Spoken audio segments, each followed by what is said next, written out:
এটা আমার লেখা নাটক তথই বছর ডায়লগ। দুই বন্ধুর ভেতরে কথা হচ্ছে, দুজনেই একটু অন্য রকমের, মানে সেই অপ্রকৃতিস্থ বলা চলে, পুরোপুরি নয়। পাড়ায় রবীন্দ্রসঙ্গীত হচ্ছে, কোনো একটা মেয়ে গাইছে, তাকে ধমকে বন্ধ করে দিল যে এই পাড়ায় রবীন্দ্রসঙ্গীত হবে না। যাই হোক, তারপরে এ গল্প সে গল্পের পরে ও হঠাৎ বলল, দূর এখনকার জিনিসের কোনো পাওয়ার নেই। বলে ঠিক বলেছিস, পাওয়ার তো নেই, আর আমাদের কাছে পয়সাও নেই। এর থেকে ভাই মরে যাওয়াও ভালো। এই যে হারু আর বিশু দুজনে কথা বলছে, আমি আর আলাদা করে মেনশান করছি না যে কোনটা হারু কোনটা বিশু। হারু দিয়ে শুরু করি। হারু বলছে, আচ্ছা আমার না সত্যি সত্যি বিশ্বাস কর, আমার মরে যেতে ইচ্ছে করে। এই জীবন জীবন না, তা মর না, ক্ষতি কী আছে, তুই মর, আমি একটু মৎস্যমুখ খাই। হ্যাঁ না, সত্যি কথা বলছি, আমার বাঁচতে ইচ্ছে করে না। একবার মরতেও চেয়েছিলাম, কিন্তু মরা হয়ে ওঠেনি। বলে মরতে চেয়েছিলি কীভাবে?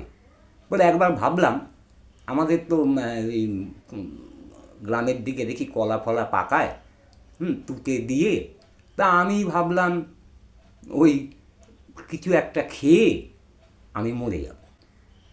তা কী কারণে মরবি? মরার কোনো কারণ লাগে না, মরতে ইচ্ছে হয়েছে মরবো, আমার যা ইচ্ছা হবে আমি তাই করবো, জাম গাছে উঠতে হবে জাম গাছে উঠবো। সে কী রে, তুই তো না খেয়েই পাগল। আমি মোট কথা, আমার কাছে তখন 10টা টাকা রয়েছে। আমি ভাবলাম না, আজকে আমি মরবই। আমি প্রথম গেলাম চা খেতে, 20 পয়সা 1 কাপ চায়ের দাম। 20 পয়সা দিয়ে 1 কাপ চা খেলাম, তারপরে 2টো সিগারেট কিনলাম, 10 পয়সা করে এক একটার দাম। আজকের দিনে অনেকেই হয়তো বিশ্বাস করবেন না। তো 2টো সিগারেট আর চা মিলিয়ে 40 পয়সা খরচা করে ফেললাম। খরচা করে দাঁড়িয়ে আছি যে 1-1.5 টাকা তো লাগবে ওই তুতে কিনতে।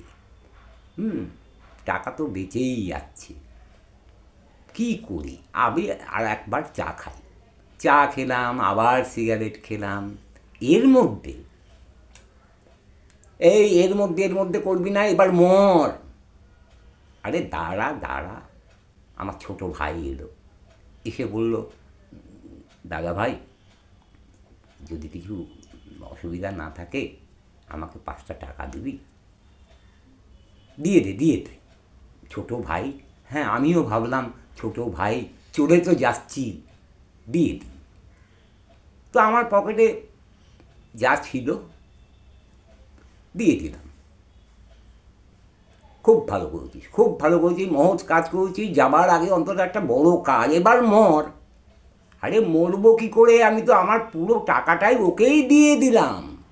তোর তেদিকা কোনো কাজ তুই পারিস না, চা।